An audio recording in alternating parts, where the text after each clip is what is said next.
sure you've heard the word chakra.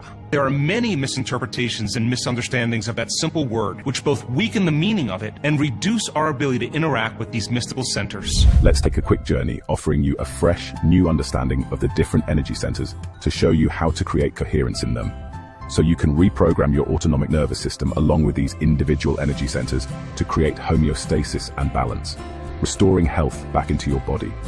You see, each one of these energy centers in the body carry their own frequency, which carries information. The sexual glands, or the sexual organs, are related to the first center. The digestive glands, the second center. The adrenal glands, the third center. The heart and the thymus, the fourth center. Thyroid and the parathyroid glands, the fifth center. The pineal gland, the sixth center. And the pituitary gland, the seventh center. And each one of these individual plexuses of nerves is a cluster of neurons that would be like an individual brain. When energy moves into your first center, glands, hormones, and chemicals are released, and it begins to produce its own energy. Energy is activating that neurological tissue. By the same means, when you are reacting to something or someone in your outer environment and have to use your courage or your willpower to overcome something, you activate and put energy into your third energy center. When the neurological tissue becomes activated in this center, it acts as if it has a mind or brain of its own. When energy moves into your heart, you tend to be more loving, more selfless, more trusting, more creative, because it has its own consciousness. All of these energy centers of your body are under the control of the autonomic nervous system. The autonomic nervous system is part of the brain called the limbic brain. It controls blood sugar levels, hormone levels, body temperature. All of that takes place beyond the conscious mind. In our first energy center, there is enough energy to create life itself. So when that powerful creative life force energy is in the first center, it is possible for us to move it to our second energy center if we feel or think that we are safe in our environment. Our second energy center is about consumption, elimination, metabolism. Now we use our desire and intention to overcome the conditions in our environment. If successful, energy moves through up to our fourth energy center. In our fourth center, we feel more whole and present. It makes us feel as though we can express our greatest understanding or greatest expression of love or truth. With the expression of truth, our energy moves into our throat chakra or throat center. If we can use our throat chakra or center to articulate or explain our greatest understanding, then energy moves into our sixth energy center. And latent systems of the brain will begin to become activated. We'll begin to see more the way the reality really is. Some veil or some conditioning will be released. And if energy makes it to the sixth center, it'll move into the seventh center to create harmony and balance in all of these individual centers. There's another center right above the head. The Egyptians called it the Ka, the eighth center. And when energy moves all the way up to the top of the brain, if we feel worthy enough to receive, now all of a sudden now we open this eighth center, allows the door for us to begin to download information from the field or from the cosmos. Think about early childhood abuse or trauma or shock. It makes sense how energy can get stuck in each one of these energy centers, and it never actually continues on in making its way back to the brain. Most people are programmed to think we are material or matter, when the reality is that reality is both particle and wave, matter and energy. I train people to do meditations, what we call a body parts meditation, to rest their attention on different parts of their body, become aware of the space around their body. And it was tedious in the beginning because I asked them to rest their attention on their nose and then become aware of the space that their nose is in space. That training for this meditation called the Blessing of the Energy Centers meditation. Practice to master a convergent and a divergent focus. When you become aware of the space around your body, that awareness begins to slow your brainwaves down. When you're in beta brainwave patterns, you're in your conscious thinking neocortex and you're separate from the autonomic nervous system. So as you begin to open your awareness and relax, slow your brainwaves down, when we're under the gun of the fight or flight nervous system and the brain and body are knocked out of homeostasis because of stress, the brain sends a very incoherent message down the spinal cord to each individual little brains under the control of the autonomic nervous system. These individual brains, when firing incoherently, then influence the organs that are associated with them in the different parts of the body.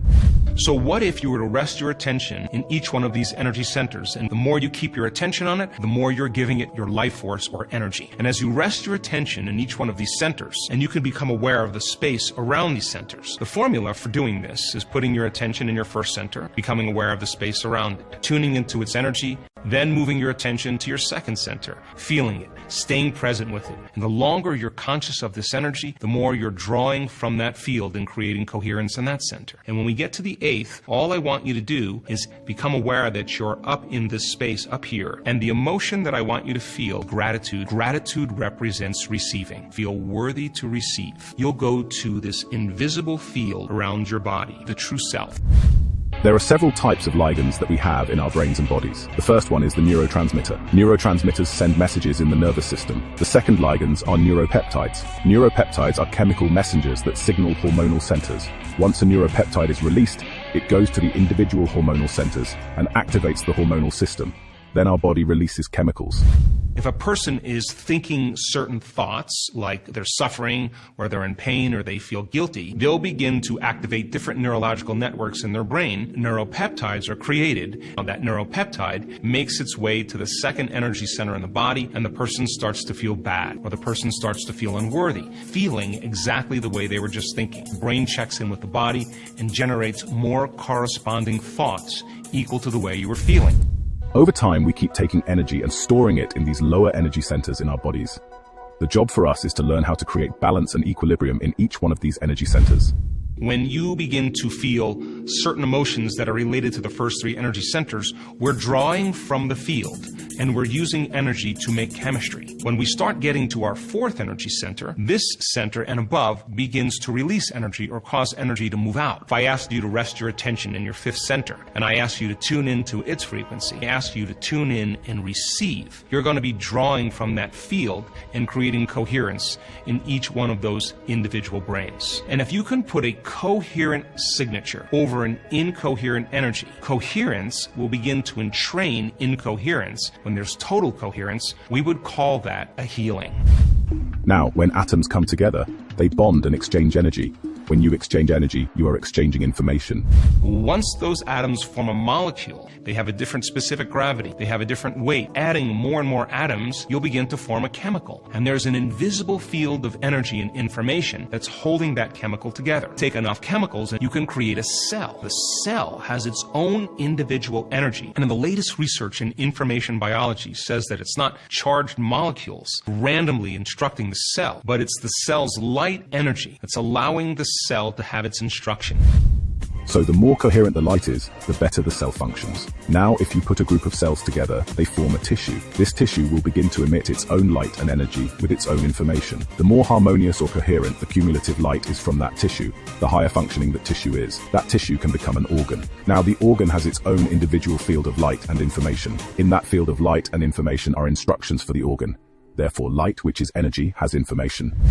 We know this to be the case because when there's been heart transplants or organ transplants, a person with the new heart begins to crave food that the donor craved when he or she was alive. There's an awareness of that organ. There's a memory in the field, begins to change the person's expression in their body. We are energy using matter for the expression of life. So then the more you react to people and conditions in your life, overeating, overstress, oversexual, we're going to be drawing from this field and we're going to diminish our own light field. What you put your attention on expands. According to the second law of thermodynamics, entropy. In other words, the more you feel like matter and the less you feel like energy, things move towards disorder if they're material. If you're creating coherent energy around your body, you will experience syntropy, the reverse of entropy. Energy is organizing matter. Dr. Dispenza has done extensive measurements with an instrument called the BioWell. What it's measuring is the excitation of photons. When energy is enhanced in the body, there's a release of light. And at the same time, measuring the energy centers of the body. The pre-measurement blessing of the energy centers meditation. Some balance in certain energy centers, imbalance in others. This is the measurement by the end of 3 days of the blessing of the energy centers meditation. Note the change in the alignment and size of the energy centers. Now that's a healthy, balanced autonomic nervous system. Take a look at the person's energy field. For example, there's a weakness in the field. 3 days later, dramatic change in the amount of light and information. They have more energy. Many times people who are programmed to think we are only matter take 6 to 8 weeks of fasting, food restrictions, sleep a lot, and do yoga. Then they begin to build their field or aura. This can happen in a shorter amount of time. It's the mind influencing the body. The only way we can do that is to change our brainwaves and focus our attention on each one of these centers and the field around the body. You need less influence from outside of you to be healthy. Understand that you have the ability to change your inner state by thought alone.